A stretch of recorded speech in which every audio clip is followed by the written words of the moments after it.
I'm going to kick things off with our first guest this morning, Jess Cornelio from the Race Against Race. Jess, thank you for being here. Yeah, thanks for having me. It's definitely a pleasure. Yeah, I'm really excited. I had the chance to speak with your co-director for the film a couple of days ago, so this is our first chance to really have a chat. And I'm going to kick things off. I'm going to start with the film stuff. So that's obviously why everyone's here. We'll see what happens as this conversation goes along. But yeah, I want to find out just at the start here, if you could, give me, if you will, your elevator pitch about your film. So let people know what the film is about. So basically, me and my co-director, Nattalyee, we've been friends for a long time, and she started this journey of running, and we first started with a New York City Marathon, and that was just a great triumph for her as well, but she wanted to take it to another step, to do a 50-mile race. And for a while, we were wondering what's the topic other than a Black woman in New York running 50 miles. Then, COVID hit, the pandemic hit. No one expected it. No one expected it. So we realized with everything going on, the Black Lives Matter movement kind of just taking place, and we realized this means more than just 50 miles. So that's kind of where her mother and her and us just talking that 50 miles could equal 50 lives lost to police brutality. So each mile represented that, and it kind of spread to a movement to other cities doing the same race, people taking parts of the race, not doing the whole thing. And it was a journey the whole day in New York. I've never seen New York like that before.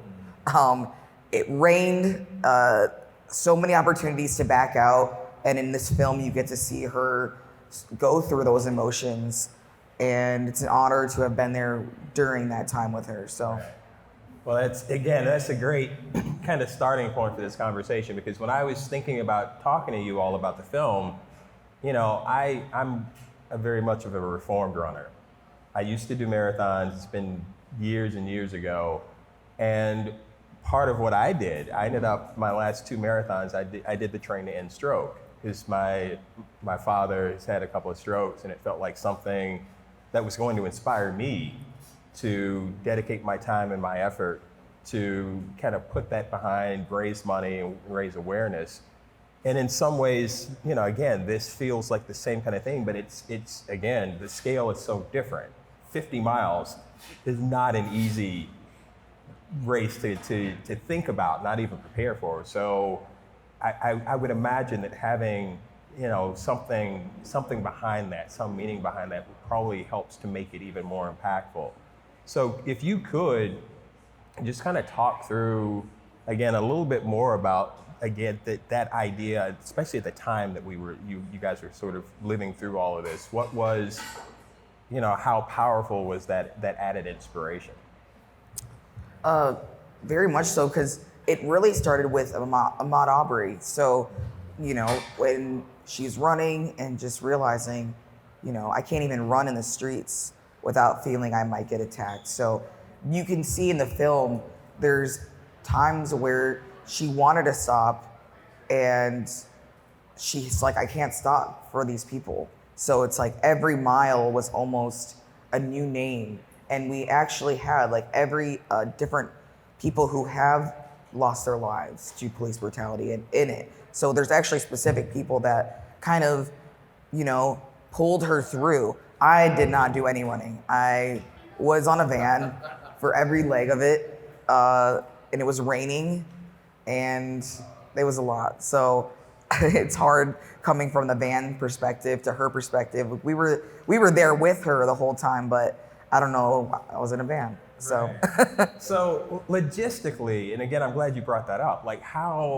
how do you figure all of these pieces out? Because again, you've got weather and, again, Nattalie's issues on the road, and you're right, you're in a van, but you're there and you have to kind of think through and think ahead. So what was the process like for you in terms of planning to get ready for that? Well, you can only plan so much, I think. So at first, we were just going to just meet her at different legs of the race, and that didn't work. So it wasn't just me in the van. We had Chris Betts, who was kind of like really running the show.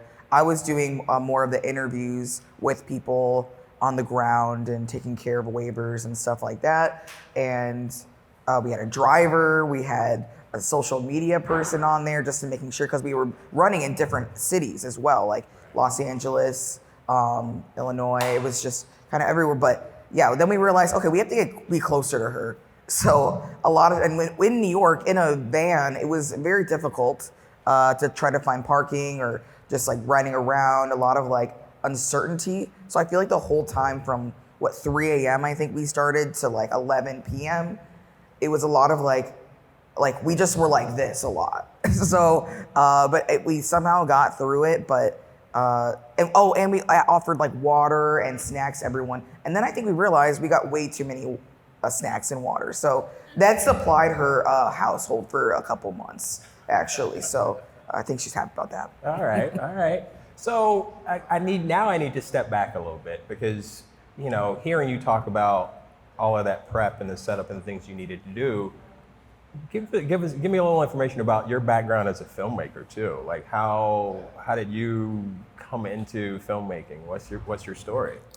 So I actually did not have a lot of filmmaking background, but the reason why me and Nattalyee ended up working together was because I had done some short like microfilms, and I've done a lot of like travel vlog videos, and I've done some interviews. So mine is not, it's just basically self-taught filmmaking, which I think a lot of us can to account to. But it was funny because I had to really take it on, because I have a 9-to-5 job. I'm actually a QA analyst for a tech company. So I feel very sometimes intimidated when I come to these filmmaking festivals. So thank you all for being so gracious and kind to me. But I love hearing other people's stories, that how they started. But honestly, she just saw my cinematography, and she invited me to film her New York City marathon, and I think she trusted my creative ability to do that. But I've always loved film. I was an only child for a long time, and so all I did was watch movies. And I think it started from just regular, just little tapes and a camera, filming anything I could. So that's kind of where the passion kind of drew from. And I have to ask, since we have you here and you're at a festival and it's one of those great experiences, are you working on anything new? I feel like I have concepts. I have concepts that I think of, but nothing concrete that's worthy enough to share in case it falls through.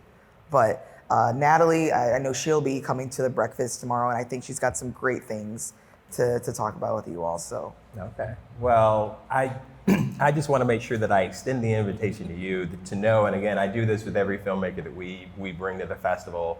We have these conversations, maybe not quite like this, but we're always looking to make sure that we reconnect and bring people back. Hopefully you're having a great experience here in Cincinnati.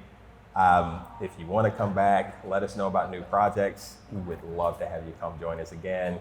So I will wrap things up now, but I have one last question for you, because you kind of brought this up in terms of your background and your experience and love of film. I need to know, what's your favorite film? Ooh, okay, so I think my favorite film is, I think just something I always continue to watch is probably Eternal Sunshine of the Spotless Mind. Yes, it inspired me actually. I was just talking to Eric about my road trip to Montauk, and I feel like that inspired me to do that. So I think when a movie just draws that much emotion from you, and I think even at like a younger age, that's impactful. So that's always my goal, to do something that's at least gonna draw some type of emotion from someone. So yeah. Okay. All right. Great question. That is perfect. So thank you very much. Jess Cornelio from the Race Against Race. I'm going to let people know that film will be screening as part of a shorts block here at the Art Academy today at 2:30. So again, if you're listening to this and you want to check the film out, that's going to be your opportunity. So again, thank you very much. Yeah, thanks. We're going to switch things out. I'll bring up the next filmmaker.